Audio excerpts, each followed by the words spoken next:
Molt bé, doncs ara passarem a l'altra part, que és l'altre llibre, que és aquest Viatges arrel temps, que és el corresponent als 27 premis Gabriel Ferrater de poesia. El guanyador va ser el Bernat Riu, que tenim aquí a l'esquerra. I bueno, sí que voldria donar les gràcies aquí al Òmnium Cultural d'aquí de Reus, del Baix Camp.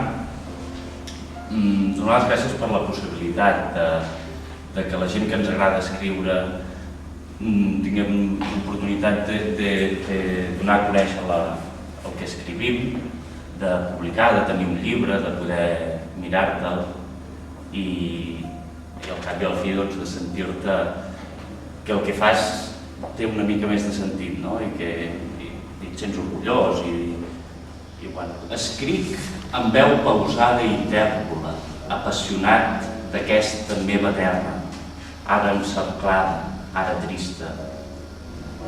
Escric amb tremolosa mà i pacient, m'alço descalç de ment, noblíssim, sense esperar-ne res. Expliquen que el temps se t'ha rifat.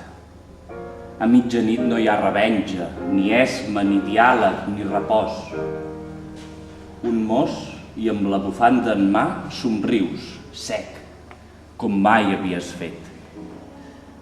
I he tremolat, i no he sabut acomiadar-me. I has enfilat, Salvador, l'encenall d'un silenci. Doncs seguim amb la que va fer segona de poesia del Premi Gabriel Ferrater, que va ser la Llívia Pallesto, que és de Tarragona. Aquesta obra és la primera vegada que escric poesia i realment em costa molt parlar-ne d'això perquè crec que la poesia, més que la narrativa o la prosa, costa molt d'explicar. Perquè quan escrius tu la sents tant que tenir-me que parlar d'ella és una mica complicat. Però bueno, estic molt contenta que m'hagueu publicat això i que ens hagueu publicat això perquè ja ho hem dit abans, que és una oportunitat molt bona pels joves i que està molt bé que ens dongueu aquesta oportunitat que molta altra gent no ens en dona, no?